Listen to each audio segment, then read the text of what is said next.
Hello everyone, good morning all of you. आप सभी लोगों को नमस्कार। आज हम लोग पढ़ेंगे उपसमुच्चय, सबसेट। ये अपने आप में बहुत ही इम्पोर्टेंट टॉपिक है, ठीक है। तो उपसमुच्चय जो होता है, उपसमुच्चय की इंग्लिश होती है सबसेट्स। तो उपसमुच्चय आपको बता रहे हैं उपसमुच्चय क्या है। पहले आप बाय एग्जाम्पल समझिए। जैसे मान लीजिए मेरे पास कोई एक सेट ए है,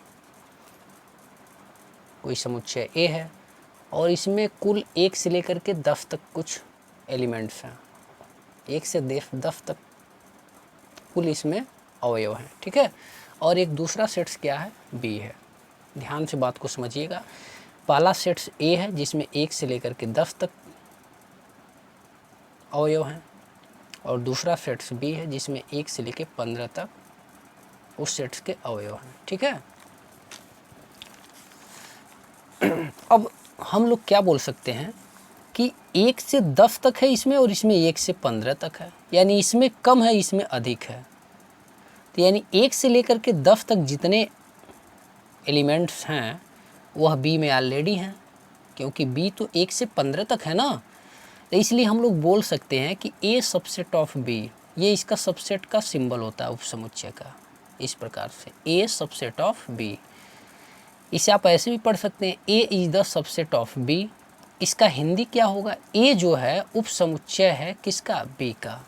तो यहाँ से हम लोग जो है डिफिनेशन निकाल सकते हैं कि यदि कोई ऐसा समुच्चय जिसके सभी अवयव किसी दूसरे समुच्चय में स्थित हों तो वह समुच्चय दूसरे समुच्चय का क्या कहलाता है, उपसमुच्चय कहलाता है। बाय एग्जाम्पल आप समझ लीजिए, कोई दो सेट्स ए और बी हैं, तो यदि ए के सभी अवयव किस में हैं, बी में हैं, तो यह ए क्या कहलाएगा, बी का उपसमुच्चय कहलाएगा, ठीक है। A is the subset of B, यानी ए समुच्चय है किसका, बी का, उपसमुच्चय है। यहाँ पे उपसमुच्चय लिखना चाहिए, ए उपसमुच्चय है बी का। अब आपको क्लियर समझ में आ गया होगा बात। यहाँ पर मैंने नोट में लिखा है कि यहाँ बी को अधिसमुच्चय या सुपर सेट कहा जाता है। अच्छा, बी को अधिसमुच्चय क्यों कहा जाता है, सुपर सेट? क्योंकि बी जो हमेशा होगा वह बड़ा सेट्स होगा। बड़ा सेट्स का मतलब, तभी तो इसे सुपर सेट बोला गया है। बड़ा सेट्स का मतलब, अगर ए जो है बी का उपसमुच्चय है तो बी हमेशा बड़ा रहेगा और ए हमेशा क्या रहेगा, छोटा रहेगा। भाई छोटा छोटा रहेगा तभी तो इसके सभी अवयव इसमें हैं, नहीं तो यही बड़ा हो जाएगा तो इसमें कैसे रहेंगे। तो इसलिए इस बात को डीपली आप समझिए, जो उपसमुच्चय रहता है वो छोटा रहता है, ठीक है। तो ए उपसमुच्चय है बी का, तो बी हमेशा बड़ा रहेगा, इसलिए बी को हम लोग सुपर सेट भी कहते हैं या अधिसमुच्चय कहते हैं। इस बात को आप बहुत बारीकी से याद रखिएगा। उदाहरण के तौर पर मैं एक और एग्जांपल दे रहा हूँ। जैसे एक कोई सेट से मेरे पास ए से लेकर के उसमें जेड तक अवयव हैं, और एक दूसरा कोई सेट है ए से लेकर के आई तक, उसमें क्या है, कुल अक्षर है। तो अब आप देख सकते हैं कि किसमें ज़्यादा है, भाई ए सेट्स में ज़्यादा है, क्योंकि उसमें जो है जेड तक है और बी में कम है। तो इसलिए बी जो होगा उपसमुच्चय होगा ए का, तो इसलिए B is the subset of A. यानी जो उपसमुच्चय होता है वो हमेशा उसमें कम रहेंगे और जिसका होता है उसमें हमेशा ज़्यादा रहेंगे। इस बात से आप समझिए। संकेत में देखिए, जैसे natural number 1 2 3 4, whole number 0 1 2 3 dot dot dot infinite, ये भी इनफाइनाइट तक रहता है और ये भी इनफाइनाइट तक ही रहता है। इंटीजर है, पूर्णांक है, तो इसमें सभी प्रकार के पूर्णांक हैं, 0 +- 1 +- 2 +- 3 +- डॉट डॉट डॉट इनफाइनाइट तक के सभी पूर्णांक हैं। ये क्यू जो मैंने लिखा है रेशनल नंबर है, पी बाई क्यू, और इसके लिए पी और क्यू जो है इंटीजर होते हैं। क्यू नॉट इक्वल टू 0, ये जो हर होता है वो 0 के बराबर नहीं होना चाहिए। आपको ये भी पता है पी और क्यू जो इंटीजर होते हैं, पी क्यू बिलोंग्स टू आई, यहाँ पे लिखा है आई मतलब इंटीजर, बिलोंग्स मतलब यह जो पी और क्यू है ये आई के अंतर्गत आते हैं, ठीक है। और ये जो क्यू डैश है ये क्या है, ये अपरिमेय संख्या। तो अपरिमेय संख्या क्या होती है, परिमेय और अपरिमेय। यहाँ पे क्या लिखा है, क्यू डैश। क्यू क्या है, रेशनल नंबर है, और क्यू डैश क्या है, वह एक अपरिमेय संख्या है। ठीक है, तो हमेशा जो क्यू और क्यू डैश का एडिशन होता है वह इरेशनल नंबर्स होता है। ठीक है, तो यहाँ पे ध्यान से देखिएगा। अब यहाँ पे ये हमें समझना है कि हम लोग इनमें, इन सभी में हम लोग डिफाइन कैसे कर सकते हैं। अगर हमें लिखना हो कौन किसका उपसमुच्चय है तो हम लोग कैसे लिखेंगे, तो उसी बात को मैंने यहाँ नीचे बताया है कि n जो है सबसेट है होल नंबर का, n जो है वह सबसेट है w का, यानी n उपसमुच्चय है w का, n सबसेट ऑफ w। कैसे है, तो n है तो n कम होना चाहिए, तो n में देखिए कम है, 1 2 3 इनफाइनाइट तक है, 0 से शुरू हो रहा है, इस वजह से ज़्यादा है, इसलिए n जो होगा सबसेट ऑफ w होगा।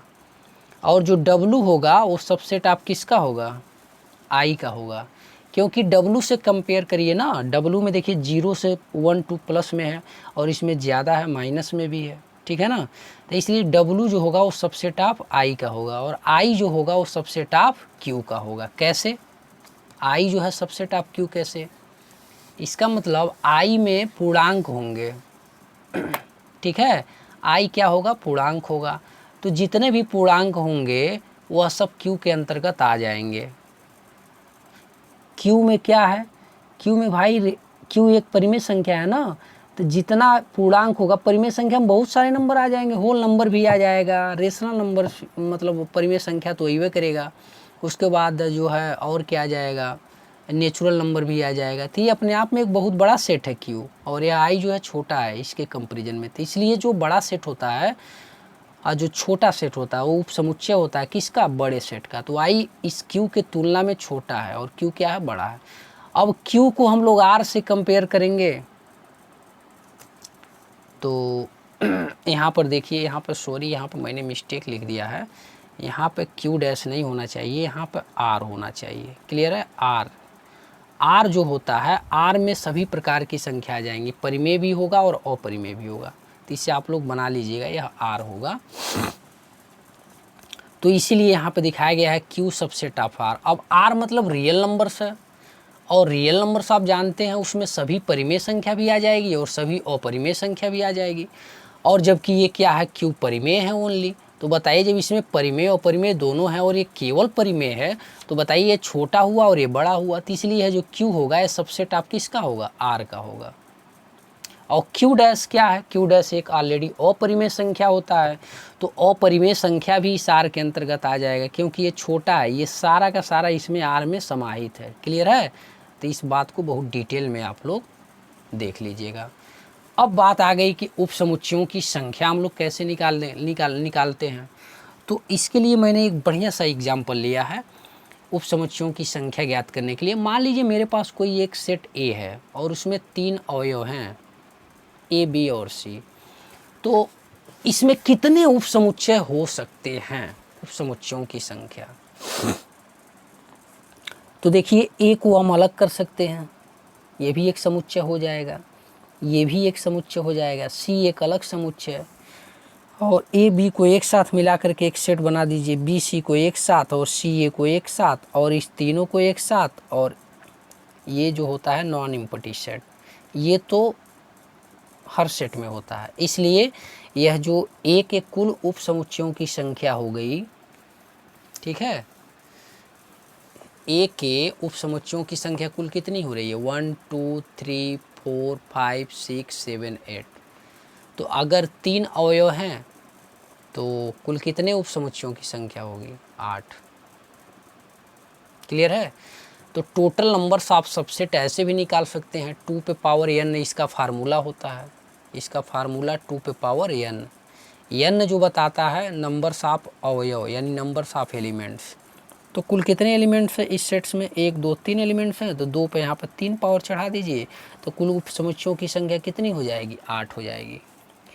ठीक है, अगर 4 एलिमेंट्स रहता A के अंतर्गत, 4 एलिमेंट्स रहते इसमें, तो 2 पे 4 चढ़ा देते तो उपसमुच्चयों की संख्या उतनी हो जाती। अब यहाँ पे इसको थोड़ा सा आप बारीकी से समझिएगा। बारीकी से ये समझना है कि मैंने लिखा है A subset of B, imply that, इसका मतलब जो है all X belongs to A imply that X belong to B. अच्छे से समझिएगा, मतलब मैं ये बोल रहा हूँ कि अगर ए जो है उपसमुच्चय है बी का, क्लियर है, तो इसका मतलब ए में यक्स जो अवयव हैं वह ए में भी हैं और वह यक्स अवयव किस में है, बी में भी हैं, क्योंकि बी ऑलरेडी एक बड़ा सेट है। तो मान लीजिए अगर यह यक्स अवयव इस ए में हैं तो यह यक्स अवयव बी में भी तो होंगे। तो इसीलिए मैंने यहाँ पर लिखा है कि सभी यक्स जो ए में हैं वह बी में भी होंगे। इसका मतलब ये है, बहुत बारीकी से इस पॉइंट्स को आप समझिएगा क्योंकि आगे इसका काम आने वाला है। मैंने यहाँ पे लिखा है ए और यहाँ पे मैंने सिंबल बना दिया है, ए उपसमुच्चय नहीं है किसका, बी का। ऐसे कट गया है ना, अगर ऐसे लिखा रहता तो ए उपसमुच्चय है बी का, लेकिन यहाँ पे आप इसे ऐसे समझें, ए उपसमुच्चय नहीं है बी का। इसका मतलब at least one x belongs to A such that X does not belongs to B. ये क्या कह रहा है भाई, इसका मतलब कम से कम यक्स जो है ए में है, इस प्रकार है कि वह बी में नहीं है, तभी तो यह इसका उपसमुच्चय नहीं है। मतलब यक्स कोई अवयव हैं जो ए में हैं और वही यक्स इस बी में नहीं हैं, तभी तो यह not does not subset of B है। A does not subset of B. तो इसका मतलब क्या हुआ कि at least one x belongs to A, कम से कम यक्स जो है इस ए में हैं लेकिन वह कम से कम यक्स जो है वह बी में नहीं है। तो आई होप आपको उपसमुच्चय का पूरा कॉन्सेप्ट आपको क्लियर हो गया होगा। कम से कम 2-3 बार इस वीडियो को आप देख लीजिए और बाकी उपसमुच्चय आपका एकदम 100% क्लियर हो जाएगा। तो अब आपको इतना पढ़ाने के बाद उपसमुच्चय क्लियर हो गया होगा, तो आपको क्या काम करना है, इसे कम से कम 2-3 बार अच्छे से देख लीजिए। उपसमुच्चय से संबंधित कोई भी परेशानी होगी तो आप उसे सॉल्व कर लेंगे। आपसे रिक्वेस्ट है, अगर आप चैनल पर नए हैं तो प्लीज़ इस चैनल को सब्सक्राइब कर लीजिए और ज़्यादा से ज़्यादा इस वीडियो को मित्रों में शेयर कीजिए। आपका दिन शुभ हो, आप हमेशा आगे बढ़िए। थैंक यू, जय हिंद, नमस्कार।